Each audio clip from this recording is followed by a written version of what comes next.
사람들은 누구나 하나님께 동일한 사랑과 은혜를 받았습니다. 그럼에도 불구하고 우리는 처음에 받을 때는 감사합니다, 할렐루야, 막 하나님께서 응답하셨습니다 라고 간증을 하지요. 그런데 그것이 시간이 조금씩 지나갈수록 다른 사람이 무엇을 받았는지에 대해서 궁금하단 말이에요. 그래서 그 사람이 뭘 받고 나는 이걸 받았는데 똑같은 응답이에요, 하나님이 보실 때는. 그런데 그 사랑의 크기를 비교하면서 하나님께서 나에게는 왜 이걸 안 주셔? 라고 불평한단 말이죠. 감사와 순종보다는 불평과 교만을 드러내고 있습니다. 예수님께서는 다른 제자보다 어쩌면 가룟 유다를 더 의지하지 않았을까라는 생각을 해보았습니다. 목회를 하면 분명히 의지하는 사람이 생겨요. 왜냐하면 목회라는 건 혼자 할 수 없습니다. 그러니까 여러분 그 두더지 알죠? 게임할 때 이렇게 튀어나오는 두더지. 목회를 하면서 늘 느끼는 게 그거예요. 이게 탁 튀어나오는 사람하고 하는 거죠, 일을. 그러면 그 사람이 지쳐 들어가면 누군가 또 튀어나와요. 그러니까 내가 아니면 안 돼 라는 생각을 할 필요가 없단 말이에요. 우리 주일학교 아이들한테 이렇게 우리 교회 일하시는 분들 다 사진을 붙여놓고 내가 어떤 일을 하고 싶은지 그 사진을 떼어내고 내 사진을 붙여라 그랬더니 우리 현서가 목회자에다 딱 붙였어요. 건이하고 둘이. 그래서 제가 걱정 없이 미국을 갈 수가 있습니다. 가룟 유다라는 사람은 재정을 맡은 사람입니다. 그러니까 예수님과 제자들이 얼마나 고생을 했는지 누구보다도 잘 아는 사람이라 말이죠. 그러나 예수님의 능력을 보니까 와, 진짜 대단한 사람이야. 그러니까 나는 천국에 갈 수가 있어. 내가 예수님 곁에만 있으면 저 말씀을 붙들고 내가 천국에 갈 수가 있어 라는 생각을 분명히 했을 것입니다. 그런데 시간이 지나면서 고난이 계속되니까 이 사람이 그 말씀이 나에게 도움이 되지 않는구나 라는 생각을 하기 시작을 했습니다. 그래서 예수님의 사랑과 말씀을 판단하는 죄를 짓기 시작한 거예요. 처음에는 예수님의 소유와 상관이 없이 말씀만 보고 따랐단 말이죠. 하지만 시간이 지날수록 열심히 일하는 나에게 뭔가가 돌아와야 되는데 돌아오지 않는 거예요. 세상 사람들은 예수님을 믿지 않는데도 저렇게 잘 사는데 나는 예수를 믿는데 왜 이렇게 못 살아? 라는 말을 기독교인들이 하고 있단 말이죠. 가룟 유다예요. 그러니까 보상을 받고 싶었습니다. 자신의 판단이 옳다, 맞아. 하나님을 믿으면 그래도 잘 살아야지. 교회를 다니는데 왜 이렇게 일이 안 돼? 라는 생각을 하기 시작을 하자 예수님을 팔아버리기로 한 것입니다. 이런 행동은 예수님을 무시하는 거예요. 여러분, 이건 엄청난 죄를 짓는 것입니다. 예수를 판다는 것은 예수님의 말씀에 순종하지 않는 것입니다. 그렇기 때문에 하나님께 용서받을 수 없는 엄청난 죄를 짓는 것입니다. 예수님이 기적을 행할 때는 너무나 좋다 말이죠. 사람들이 박수를 치니까 와, 내가 대단하지 이런 생각을 해요. 그런데 점점 시간이 지나갈수록 뭐야, 내가 괜히 재정을 맡아서 이 고생을 해 라는 생각을 하는 것입니다. 그러니까 그래, 내가 어느 정도의 말씀도 알고 내가 다 이 지금 예수님이 어떤 행동 어떤 판단을 하는지 다 알아. 그러니까 난 됐어, 나는 천국에 들어갈 수 있어 라는 생각을 하는 것입니다. 그런 인간의 의가 선한 판단력을 흐리게 하는 거예요. 여러분, 마라톤 하는 사람들이 너무나 많은 것을 갖고 있으면 뛰지 못합니다. 그냥 버려야 되는 거예요. 내가 달리다 보면 목마르면 저기 물이 있지 라는 생각을 가지고 다 버려야 되는 거죠. 그래야 뛸 수가 있는 거예요. 성도들이 마찬가지라 말이죠. 우리는 인생의 마라톤을 지금 달리고 있는 거예요. 그 가룟 유다는 이런 선한 판단력이 흐려지기 시작을 하자 자신의 영혼을 지옥에 떨어뜨리는 그런 불행을 자초하고 말았습니다. 가룟 유다가 그 첫사랑, 예수님을 만났을 때 그 첫사랑을 간직을 했다면 어쩌면 그는 베드로보다 먼저 수제자로 세움을 받았을 것입니다. 이런 교만이 앞서서 일하는 사람들이 빠지기 쉬운 함정이라 말이죠. 그토록 많은 일을 감당하고도 결국 지옥에 떨어지는 그를 보면서 여러분들은 여러분 자신을 돌아봐야 합니다. 혹시 내가 이렇게 죽도록 열심히 했는데 이제 지쳤어. 왜 나만 이래? 어제 주일학교 선생님들을 보니까요, 앉아서 졸고 앉아 있어요. 얼마나 힘이 들면. 애들하고 다른 것입니다, 여러분. 그렇게 열심히 하고도 부족하다는 얘기들을 해요. 우리가 하나님의 은혜보다 내 자신의 의의를 앞세우고 있는 것은 아닌지 한번 생각해 보셔야 합니다. 성도들이 목숨을 걸고 헌신하는 것은 영원한 벌, 영벌을 받을 뻔했던 우리를 영원한 나라, 영생을 주시는 축복을 받았단 말이에요. 그래서 우리가 헌신하는 것은 당연한 것입니다. 그런 우리가 하나님의 은혜를 세상의 가치로 판단을 한다면 우리도 가룟 유다와 동일한 결말을 맞이할 수밖에 없습니다. 저 사람은 보니까 아유 틀렸어. 그러니까 저 사람은 어떻게 괜찮겠어? 라는 생각을 하지만 나를 돌아보라는 거죠. 정말 괜찮은지, 내가 하나님 앞에 정말 잘하고 있는지 한번 생각을 해보세요. 예수님께서 죄인의 몸을 입고 이 땅에 오신 것을 믿는다면 목숨을 드리는 충성을 보여드려야만 합니다. 사도 바울은 로마교회 성도들에게 내가 하나님의 자비하심으로 너희들에게 부탁을 하는데 너희 몸을 하나님이 기뻐하시는 산제사로 드려라 라고 말하고 있습니다. 이것이 성도들이 드릴 영적 예배라 말이죠. 나 오늘 주일 갔다 왔어. 주일에 갔다 와서 예배 드렸어. 그러니까 나는 할 일을 다 했어. 아니요. 그 예배를 하나님이 받으셨느냐가 너무나 중요한 것입니다. 내가 주일에 나가서 예배를 드려서 그 예배를 받기 위해서는 내가 일주일의 삶을 잘 살고 있어야 하나님이 받으시는 거예요. 14절에 그 아들 안에서 우리가 속량 곧 죄사함을 얻었도다. 구속은 값을 지불하고, 값을 이렇게 지불하는 거예요. 값을 지불하고 돈을 냈어요. 그리고 이거를 내 걸로 만드는 게 구속이에요. 그러니까 예수 그리스도께서 십자가에서 자기의 목숨을 돈으로 내신 거예요. 내시면서 저 사람들, 저 죄인들을 저에게 주십시오. 이제 제 겁니다. 해서 우리가 예수 그리스도의 구속함을 입은 거예요. 모든 인류의 죄를 구속하기 위해서 자신의 몸을 사용하신 그 육체라는 단어와 우리가 제사, 구약의 성소에서 죄를 전가하고 동물을 죽이죠. 그 죽은 동물의 고기가 육체와 동일한 단어예요. 그러니까 그 죄를 전가받고 제물이 되었던 예수 그리스도와 그 동물의 고통이 얼마나 컸을까요? 왜냐하면요, 여러분, 내 죄로 죽는 거는 그래도 괜찮아. 내가 죄를 져서 매를 맞는 건 괜찮아요.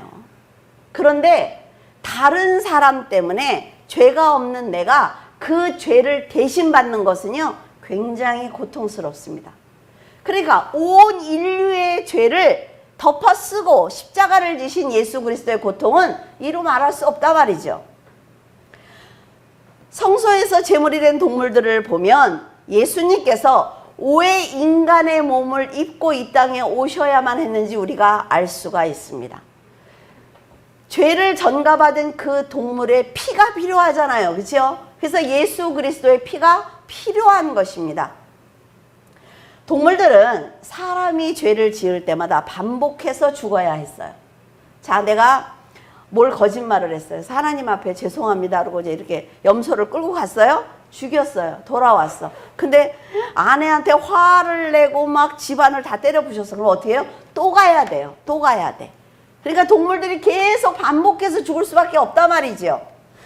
그러니까 동물들의 수요가 점점 늘어나기 시작을 했고, 죄라는 것이 사함을 받는 것이 아니라 그냥 그 자리에서 용서만 받는 것으로 끝나니까 하나님이 보실 때 이것은 되는 일이 아니구나 라는 생각을 하셨어요. 그래서 예수 그리스도께서 내가 어린 양이 돼서 제물이 돼서 모든 인류의 죄를 지고 단번에 죽고 그 죽은 그 죄사함의 효력이 영원할 수 있도록 내가 가겠다. 이렇게 된 것입니다. 창세기 2장 17절 선악을 알게 하는 나무의 열매는 먹지 말라. 네가 먹는 날에는 반드시 죽으리라 하시니라. 하나님께서 말씀으로 누구예요? 그리스도께서 말씀으로 죄가 없는 세상 만물을 창조하셨습니다. 그러니까 하나님께서 그 죄가 없는 만물을 보시고 보시기에 좋았더라 라고 기록이 되어 있죠. 그런데 아담과 하와가 선악과를 먹지 말라는 명령을 들었어요. 들었는데도 사탄의 유혹에 넘어가서 먹고 말았습니다. 나니가 그런 얘기를 했대요. 하와가 나쁜 거지 아담이 나쁜 게 아니다. 왜? 하와가 나쁜 여자이기 때문에 아담은 죄가 없는데 이렇게 벌을 받은 것이다. 이게 어린아이들 생각이잖아요. 그렇죠? 그런데 누가 들었어요? 아담이 들었습니다. 하와는 아담에게 전해 들은 여인이지요. 그렇기 때문에 아담이 나쁜 거예요. 하나님은 언제나 심판하시기 전에 경고를 하십니다. 여러분의 인생도 잘 돌아보세요. 경고를 받았을 때 돌이키는 사람들은요, 여러분 큰 고난은 받지 않습니다. 왜? 돌이키는 걸 잘하거든요. 근데 왜 그런 애들 있죠? 뭐 이렇게 하려면 엄마 죄송해요. 이렇게 하면 엄마 죄송해요. 이런 건 더 맞아. 그런 거 말고 네가 선악과를 먹는 날에는 반드시 죽을 거야 라고 하신 말씀은 변하지 않습니다. 부모들은 자녀가 조금 잘하는 것 같으면 에이 그래 이번만 용서하지 뭐 이러지요. 근데 하나님은 그러시지 않아요. 절대로 변하지 않는다 말이지요. 그래서 사람들은 변명을 합니다. 우리는 늘 기도할 때 그게 다 변명이에요, 솔직히. 그렇죠? 그런데 하나님의 처음 그 약속이 변하지 않기 때문에 영적인 죽음과 육적인 죽음이 우리에게 왔어요. 아담과 하와는 선악과를 먹었지만 사람들이 볼 때 그 자리에서 죽지는 않았습니다. 그렇죠? 이걸 하고 시비 거는 사람도 많아요. 그런데 보기에 죽지 않은 것 같지만 그 영원한 생명이 있는 에덴에서 쫓겨난 자체가 영적인 죽음입니다. 그리고 하나님께서 때가 돼서 이제 그만 와 라고 했을 때 육적인 죽음이 있지요. 하나님의 말씀이 그대로 이루어졌다는 거예요. 하나님의 말씀은 변하지 않기 때문에 그들은 죄로 인해서 영원히 하나님을 만날 수 없게 되었습니다. 하나님은 아담이 선하게 살아갈 수 있도록 모든 것을 창조해 주셨어요. 그러나 아담과 하와는 하나님보다 가룟 유다하고 똑같은 거예요. 자신의 생각과 의가 옳다는 생각을 합니다. 그래서 고집을 부리는 거지요. 여러분, 고집과 자존심은 제일 나쁜 거예요. 자존심 갖지 마세요. 누가 이러면 어떨까요? 라고 그러면 탁탁 돌이켜야 합니다. 고집과 자존심은 여러분들의 신앙을 방해하는 거예요. 그래서 사탄의 동역자가 되고 말았습니다. 지금 우리가 천국에 들어갈 수 있는 방법은 딱 한 가지입니다. 뭐예요? 예수 그리스도를 믿는 것. 딱 한 가지예요. 예수 그리스도를 믿음으로 죄를 용서받습니다. 그리고 하나님과 화목한 성도가 될 때 천국에 들어갈 수 있다는 걸 절대로 잊어서는 안 됩니다. 하나님을 거역한 사람들은 자신의 의지대로 선과 악을 선택할 수 있게 되었어요. 왜? 선악과를 먹었기 때문에. 이제 선택할 수가 있죠. 그러면 선을 선택하면 되지 왜? 라고 생각을 하는데 인간이 선택하는 선도 악입니다. 아시겠어요? 세상에서 일어나는 모든 일들을 선으로 판단한다고 하지만 선으로 판단하는 건 다 뭐예요? 내 기준이에요. 하나님의 기준이 아니라 말이죠. 하나님 앞에 내가 악할 수도 있어요.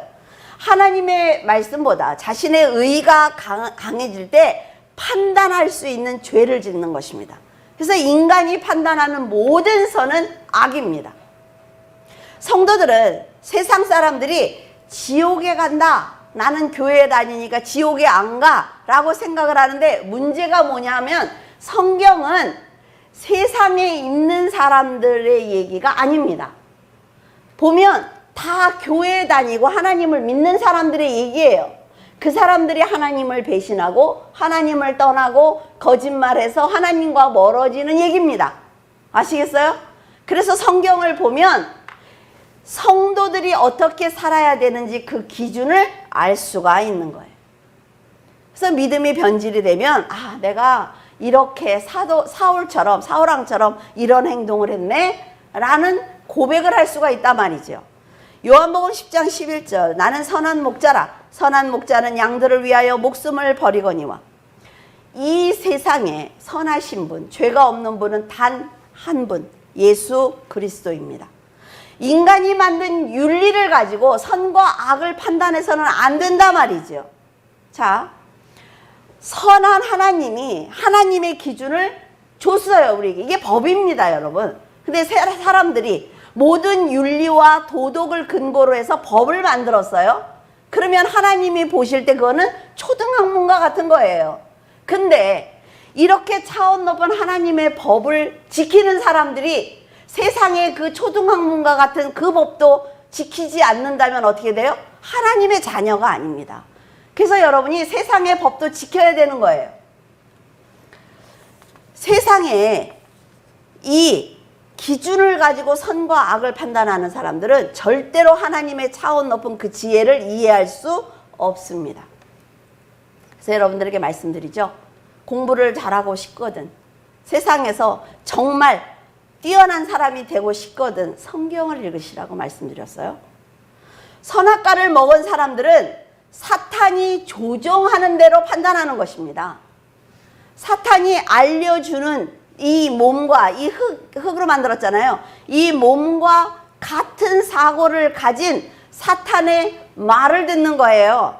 그래서 교만해지는 것입니다. 말씀을 들어도 이해하지 못하는 거예요. 아, 난 도저히 말씀을 들어도 무슨 말인지 모르겠어요. 왜 그래요? 내가 나를 버리지 않았기 때문에 그렇습니다. 성경을 읽지 않아서 그런 거예요.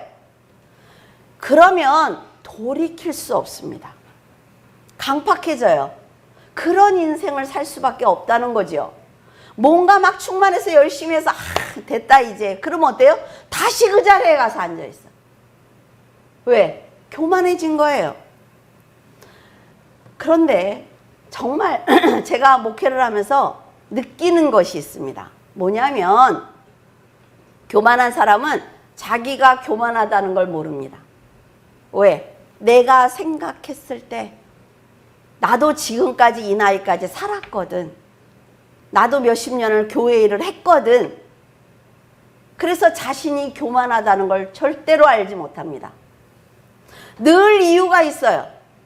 그리고 늘 지적하고 정죄할 수 있는 상대가 있습니다. 변명거리가 있단 말이에요. 잘못하는 사람은. 회개하는 사람은 변명거리가 없습니다. 하나님 앞에 바로 무릎을 꿇지 내가 이래서 말하지 않습니다, 여러분. 진리를 벗어났을 때 변명하지 마세요. 사람들과 사람들의 관계는 설득을 해야 되는 일들이 있습니다. 그건 변명이 아니죠. 하나님 앞에 하나님이 잘못했다고 한 것은 100% 우리가 잘못한 거예요. 하나님께 변명하지 마세요. 변명하면서 기도하지 마세요. 그거는 다 쓰레기야. 하나님이 받지 않는다 말이죠. 진리의 말씀을 여러분들이 알고 있거든 바로 회개한다면 하나님께서 용서하실 뿐 아니라 그 사람을 통해서 많은 일을 하십니다. 사탄의 목적은 사람들이 죄인으로 사는 거예요. 사탄도 하나님이 만든 영입니다. 피조물이지만 하나님처럼 눈이 밝아지기를 원했어요. 하나님의 자리에서 자신이 기준이 되기를 바랬습니다.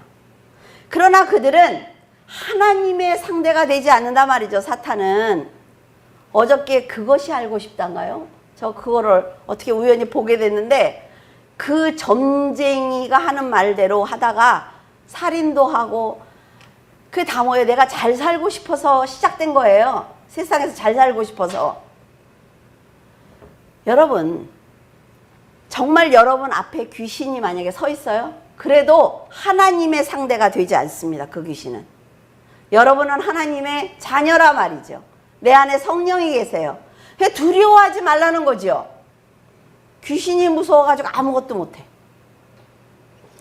하나님께서 사랑하는 사람을 타락시켜서 하나님을 괴롭히고 싶은 것이 사탄의 목적입니다. 어리석게도 하나님의 사랑을 받고도 깊은 은혜에 감사하지 못했던 사람들은 말씀을 거역한 죄로 인해서 하나님과 단절되고 말았습니다. 하나님께서는 사탄의 동역자가 된 사람은 썩은 냄새가 납니다, 여러분. 그래서 안아줄 수가 없어요. 용서할 수가 없어요. 그를 품고 싶고 용서하고 싶은데 썩은 냄새가 나서 방법이 없다는 거죠. 그럼 그 사람이 어떻게 해야 돼요? 진리의 말씀으로 깨끗이 씻어야죠, 자기를. 그래서 하나님 앞에 나와야지요. 내가 더러우면, 여러분도 만약에 어떤 큰 자리에 초대받았어요? 여러분이 너무 더러워오시, 그럼 갈 수 있습니까? 못 가요. 빛 가운데로 나갈 수가 없는 거예요, 사람은. 자기가 더럽다고 생각을 하면. 그래서 우리가 하나님 앞에 뭐라 그래요? 나 이렇게 하나님한테 기도 못 하겠어요. 나 요새 너무 아무렇게나 살았거든요. 나 아무렇게나 살지 마. 왜 하나님한테 나갈 때 맨날 그 말을 해요, 맨날. 선악과를 먹으면 죽는다고 말씀하신 대로 사람들의 영혼과 육체는 모두 사탄의 권세 아래 다 죽고 말았습니다.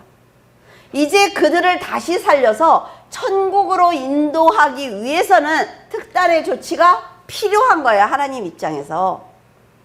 로마서에 보면 죄의 싹은 사망이요, 하나님의 은사는 그리스도 예수 우리 주 안에 있는 영생이다 라고 기록되어 있습니다. 그럼 뭐예요?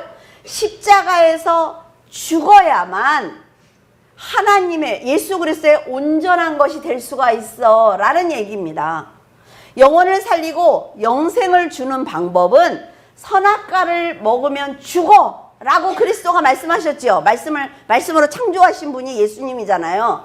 그 말씀하신 예수 그리스도가 그 말을 걷어들여야 되는 거예요. 무슨 말인지 알겠어요? 자, 엄마가 너 이것만 하면 너 아주 혼나. 매 10대 맞을 거야. 근데 걔가 안 맞는 방법은 뭐예요? 엄마가 용서하는 거예요. 그래, 이번만 용서해 줄게. 엄마가 너를 10대를 때리고 싶지 않아. 그러니까 엄마가 이거는 엄마가 이번에 그냥 할게. 이래야 되잖아요. 세상을 창조하신 예수 그리스도께서 선악과를 먹으면 죽어 라고 말씀하셨는데 먹었어요. 그러니까 어떻게 해야 돼요? 그 말씀을 하신 그분이 그 말을 걷어들여야 되는 거예요. 근데 세상에는 선한 자가 없어요. 그러니까 예수 그리스도께서 그 말씀을 자기 몸에 지고 십자가에서 죽어준 거예요. 십자가가 뭔지 이제 아시겠죠? 그래서 하나님이, 성자 하나님이 이 땅에 오신 것이고 자신의 몸에 온 인류의 죄, 앞으로 태어날 모든 사람들의 죄까지 자기의 몸에다 지고 육신이 찍히는 고통을 감당한 것입니다. 이게 뭐예요? 화목 제물이다. 그렇죠? 물론 예수님이 오시기 전까지는 동물들에게 안수해서 죄를 전가하는 것으로 죄사함을 받았습니다. 하지만 번제를 드린다고 해서 영원히 죄사함을 받는 것이 아니라 죄를 지을 때마다 반복해서 제사를 지내야 되기 때문에 그리스도께서 제물이 돼서 단번에 끝내주신 거예요. 예수님은 성자 하나님이며 성령으로 잉태하셨습니다. 그래서 죄가 없어요. 인간의 모든 죄를 지고 기꺼이 대속 사역을 성취하신 것입니다. 마지막 숨을 거두시면서 하신 말씀이 있죠. 다 이루었다 라는 말씀을 하셨어요. 그 말이 뭐예요? 둘째 사망에 묶여있던 모든 사람들을 해방시켰어 라는 말씀이에요. 믿음을 가진 모든 사람들에게 내가 새 생명을 주었어 라는 말씀이에요. 그 말씀 안에는 사망을 갑옷처럼 입고 다니면서 벗을 능력이 없었던 죄인들은 이제 사망을 다 벗어버렸습니다. 그래서 진리 안에서 자유를 누리라고 그러죠. 자, 성경이 다 연결되어 있잖아요. 그죠? 이것이 바로 하나님께서 처음부터 세상을 창조하실 때부터 우리에게 주고 싶었던 축복이에요. 이런 사랑을 받은 자녀들이 감사하지 않고 교만하고 있단 말이죠. 부정적인 시각으로 모든 것을 판단을 해서 결국 사탄의 권세에 굴복하고 있습니다. 하나님의 절대적인 사랑을 받은 성도들은 영원한 세계를 소망을 하면서 하나님의 간절한 뜻인 복음을 전하기 위해서 최선을 다해야 돼요. 복음을 전하기 위해서는 자신의 의의를 반드시 버려야 한다. 고린도후서 5장 19절 곧 하나님께서 그리스도 안에 계시사 세상을 자기와 화목하게 하시며 그들의 죄를 그들에게 돌리지 아니하시고 화목하게 하는 말씀을 우리에게 부탁하셨느니라. 이제 고린도전서 후서 이 정도 읽으면 이제 무슨 말이구나 이제 알겠죠. 하나님께서는 그리스도에게 대속의 사역을 처음 맡겨주셨어요. 그래서 그 예수님이 죽었다가 부활해서 승천하셨죠. 더 이상 말씀을 전할 수 없게 되었어요. 그래서 누구에게 주었다? 구원을 받은 우리에게 그 사명을 맡겨주셨다라고 지금 말하고 있습니다. 우리는 하나님께서 죄인을 구원하기 위해서 얼마나 많은 고통을 감내하셨는지 알고 있습니다. 이런 사랑을 받은 성도들이 그 작은 일, 아무것도 아닌 일에 분노를 하고 불평하고 인내하지 않으면서 하나님께서 맡겨주신 사명을 버려버린다면 하나님께서도 그 사람 필요 없습니다, 여러분. 이 세상의 인구가 몇 명인지 아십니까? 나 하나? 나는 목사니까 그래도 내가 20년 목회했는데 하나님이 날 버리겠어? 천만에요. 가룟 유다도 버리셨어요. 여러분 잘 생각하셔야 돼요. 12제자 중에 하나인 가룟 유다도 버리셨습니다. 20년 목회한 거요? 아무것도 아니에요. 내가 그 마지막 순간까지 예수 그리스도를 믿는다고 고백하는 그 믿음이 중요한 것이지, 내가 옛날에 뭘 했어 이거 다 소용없는 거란 말이에요. 그러면 지금 뭘 하고 계십니까? 구원의 큰 틀에서 보면요, 세상의 일은 너무나 하찮습니다. 아무것도 아니에요. 아무것도 아니에요. 그런데 영원히 죽을 수밖에 없는 우리를 건져주셨어요. 근데 감사하지 않아요? 까먹어요? 3일만 지나면 다 잊어버려?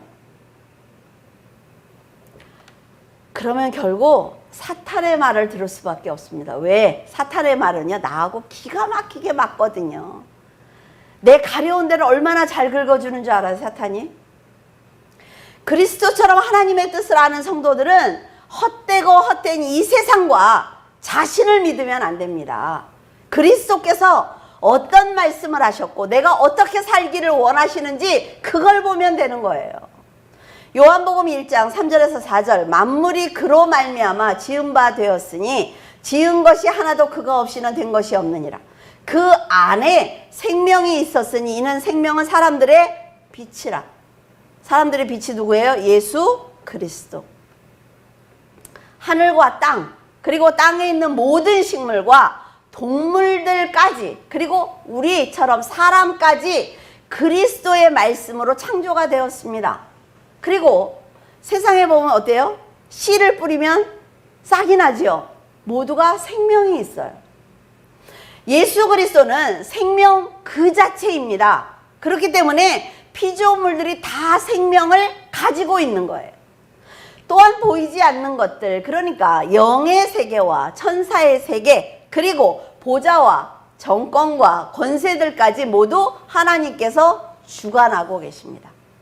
그래서 여러분, 자, 우리가 투표를 했어요. 대통령을 뽑았어요. 여러분 마음대로 됩니까? 되지 않아요. 되지 않습니다.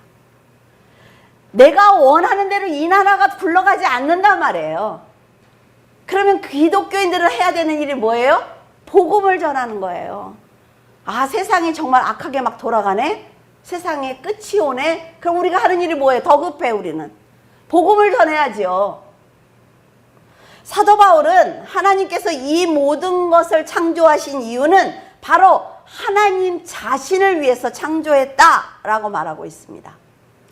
이사야서에도 하나님께서 이 백성은 내가 나를 위하여 지었나니 나를 찬송하게 하기 위해서 지었어 라고 말씀하셨죠. 아이들은요, 여러분, 신이 나면요 시키지 않아도 노래를 합니다.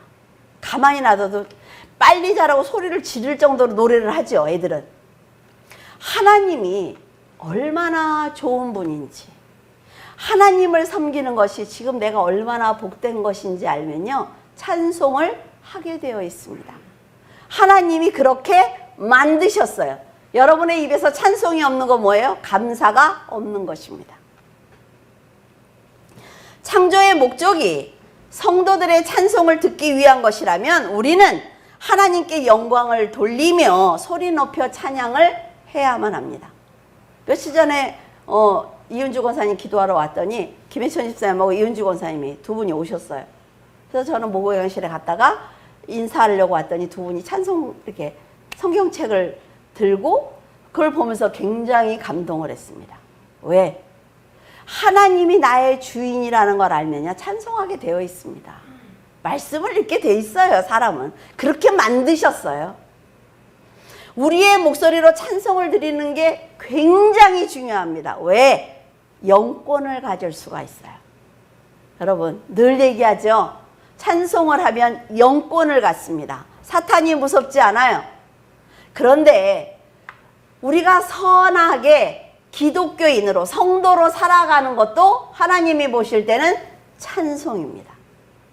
삶으로 나한테 찬송을 드리고 있네. 하나님이 그렇게 말씀하신다는 거예요. 18절에 그는 몸인 교회의 머리시라. 그가 근본이시요 죽은 자들 가운데서 먼저 나신 이시니 이는 친히 만물의 으뜸이 되려 하시며. 교회는 예수님의 몸입니다. 그리고 예수님은 교회의 머리지요. 우리는 팔과 다리, 손가락처럼 다 지체입니다. 그래서 나는 새끼손가락 같아. 그러니까 우리 교회에 나는 없어도 돼. 근데요 여러분 새끼손가락이 없으면요 약속을 못해요. 그렇죠? 이거 걸어야 되는데 약속을 못해. 그리고 손이 예쁘지 않아서 이게 없으면 그 다 있어야 다. 그러니까 나는 없어도 돼 이 교회 이렇게 하면 안 돼요. 자기 생각대로 마음대로 행동하면 안 돼. 아 내가 오늘 안 가니까 아유 새끼손가락이 없어서 교회가 이쁘지 않겠네 이렇게 생각을 하셔야지. 그렇죠? 지체인 성도들이 자신의 자리에서 맡은 일을 묵묵히 감당할 때 교회는 성장할 수가 있습니다. 그리고 선한 능력을 발휘할 수가 있어요. 그리스도의 명령에 절대적인 순종과 충성을 드려야만 하나님의 나라를 확장할 수 있기 때문에 성령의 인도하심을 반드시 받아야 합니다. 한 성도라도 성숙한 믿음을 갖기 위해서 여러분들이 노력을 한다면 다른 성도는 몰라요. 내가 결심한 거, 내가 잘해야지 라고 결심한 거 어떻게 알아요? 그런데 너무 놀라운 건요 교회가 강해진다는 것입니다. 하나님이 보고 계시기 때문에 내가 하는 일을 하나님은 몰라 이러면 안 돼요. 내가 오늘 결단한 걸 하나님이 하셨구나. 내가 오늘 참은 거, 인내한 걸 하나님이 하셨네 하면 교회가 강해지기 시작을 해요. 악한 영과 대적할 수가 있습니다. 빌립보서 3장 21절 그는 만물을 자기에게 복종하게 하실 수 있는 자의 역사로 우리의 낮은 몸을 자기 영광의 몸의 형체와 같이 변하게 하시리라.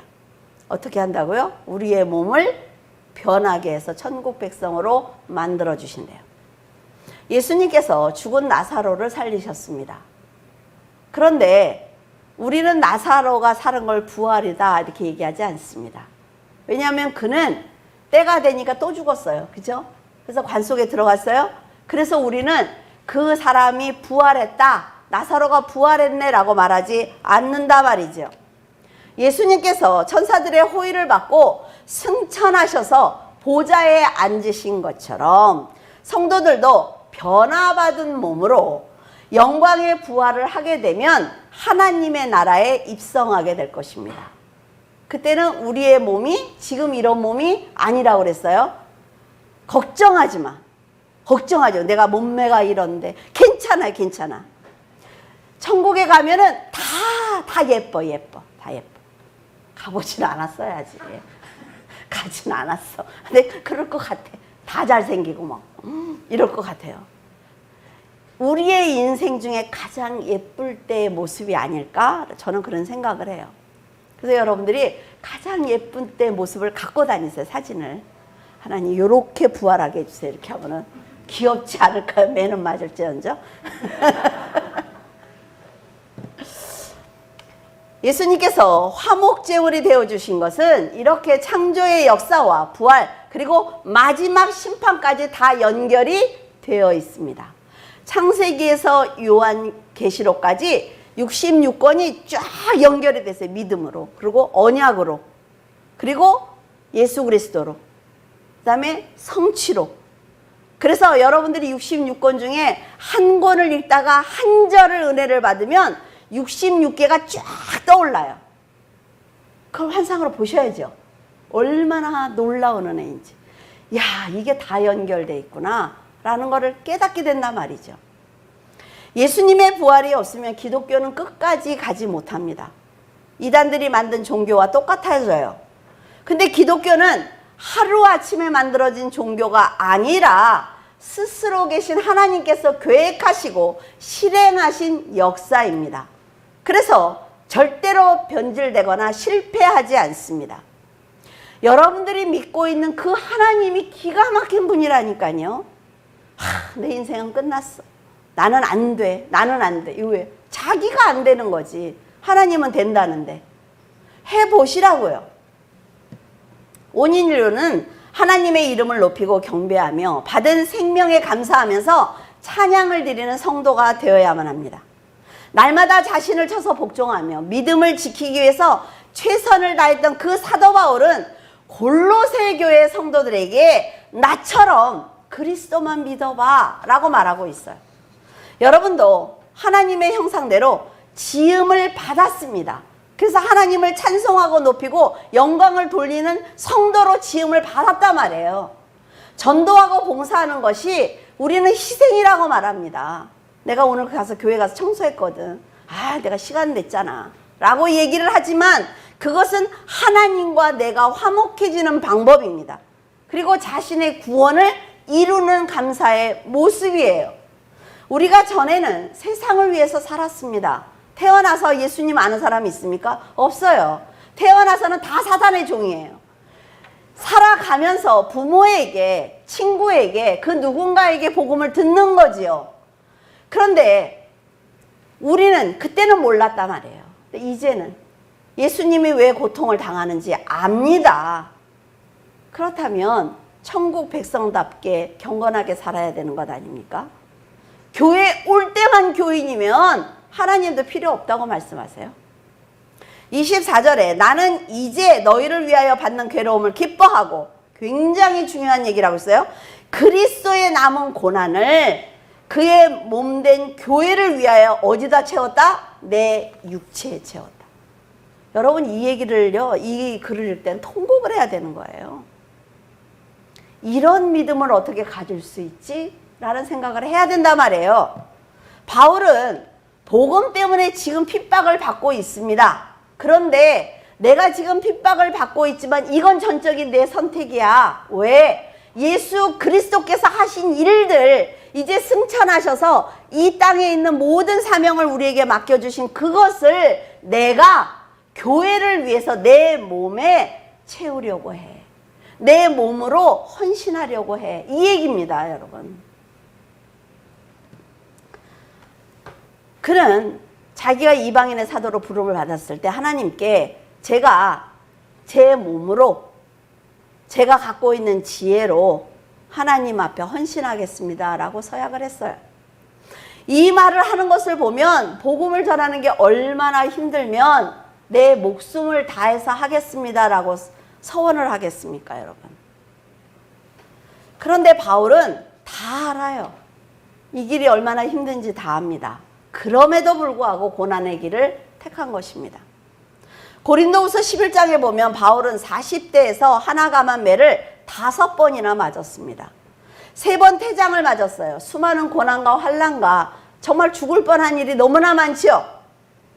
그런데 로마에서 맞은 그 태장은 그 끈 끝에 뭐가 있냐면 납이 달려 있대요. 그리고 중간중간에 그 생선 가시처럼 이렇게 날카로운 가시들이 나와 있어서 몸에 탁 하면 어때요? 박혀서 뜯어지는 거예요. 예수님이 받은 고난도 그거죠. 채찍도. 근데 로마에는 퇴장이 금지되어 있습니다. 그런데 사도 바울은 자기가 로마인이다라는 얘기를 하지 않았어요. 왜냐하면은 그냥 하나님이 주신 나에게 주신 그 사명, 그리고 내가 받는 고난을 통해서 보고 있는 많은 성도들, 저 사람도 저런 사람도 저렇게 고난을 당하는데 우리 열심히 살아야지 랄 거 아니에요? 근데 때리려면 나 로마인인데? 때리려면 나 로마인인데? 이러고 빠져나가면 다른 사람들 뭐야, 우리는 로마인 아니니까 우리는 매 맞겠네? 실망할 거 아니에요. 그러니까 말하지 않습니다. 그리스도 안에 세운다는 말씀 중에 세운다는 뜻은 드린다라는 의미를 가지고 있습니다. 목회자가 성도를 말씀으로 하나님 앞에 세우는 것, 이건 제가 여러분을 열매로 드리는 거예요. 성도가 전도하는 것, 그건 구원의 열매를 드리는 것입니다. 그래서 우리가 천국에 가면 나도 모르는 상급이 그렇게 많다고 하잖아요. 그렇죠? 그래서 제가 말씀을 잘 전해서 여러분들이 예수 그리스도가 누군지 알았어요. 근데 여러분들이 나가서 또 말씀을 이렇게 전했어. 그러면 어때요? 복리이자 그런 걸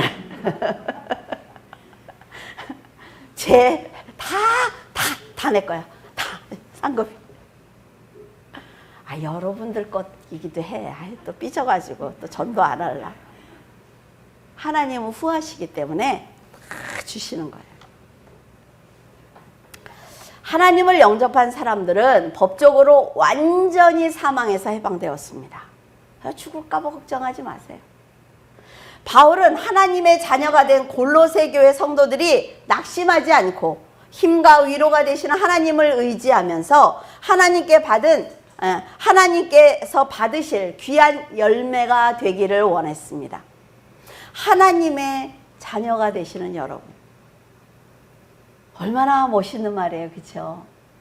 우리를 위해서 죽으시고 부활하시고 승천하셔서 지금 하나님 우편에 앉아 계신 그 만왕의 왕, 그 그리스도께서 때가 되면 영광 중에 우리에게 오실 것입니다. 그때 우리는 모두 큰 은혜 가운데 부활하게 될 거예요. 그러면서 우리의 몸이 변화받을 것입니다. 새하늘과 새 땅에 들어가서 영원한 복을 누리게 될 것입니다. 이것이 하나님께서 우리에게 주고 싶은 창조의 목적이고 축복입니다. 사도 바울은 목숨을 다하는 날까지 헌신을 했는데 그 헌신까지도 그리스도께서 나에게 은혜를 주셨기 때문에 내가 할 수 있었다라는 겸손함을 가졌습니다. 자신의 생명을 드리며 헌신했던 사도 바울의 믿음은 지금 우리가 드려야 되는 믿음이라 말이죠. 우리도 바울처럼 하나님의 살아계심과 예수 그리스도의 희생과 성령의 은혜를 알고 있기 때문에 선교 사역을 하는데 최선을 다해야만 합니다. 하나님을 높여드리는 겸손한 성도는 사도 바울과 같이 악한 영으로부터 영혼을 구원할 수가 있습니다. 그리고 하나님께 생명의 면류관을 우리는 받게 될 거예요. 여러분, 성경 말씀을 모르는 분들에게 성경 말씀을 전하는 것도 구원입니다. 왜? 말씀이 곧 생명이니까.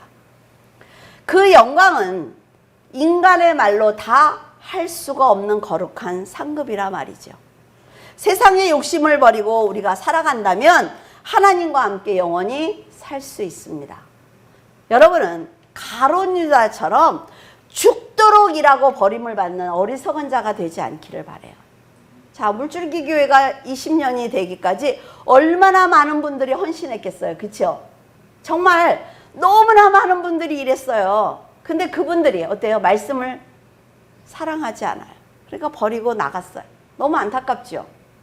그래서 그분들이 너무나 마음에 항상 있어요. 너무 아까워서 그 일한 것이. 여러분은 진리의 말씀으로 거듭나야만 합니다. 그래서 말씀이 얼마나 좋은지, 이 말씀이 얼마나 꿀송이와 같은지 그렇게 말씀을 사랑하는 분들이 되기를 바랍니다. 기도하겠습니다.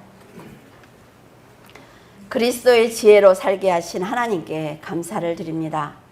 세상의 지식과 지혜로 자신을 자랑하며 살아왔던 저희들입니다. 그런 저희들에게 높은 지식과 지혜를 주셔서 겸손과 봉사와 헌신이 얼마나 아름다운 모습인지 알게 하셨습니다. 저희들 다시는 죄의 자리로 돌아가지 않도록 도와주시옵소서. 하나님께서 주신 은혜를 잊지 않고 구원을 지켜내게 하시고 영적 전쟁에서 승리하도록 도와주시옵소서. 다른 사람들이 받은 은혜와 축복의 크기를 비교하지 않도록 지혜를 주시고 받은 은혜에 감사하는 마음을 주시기를 원합니다.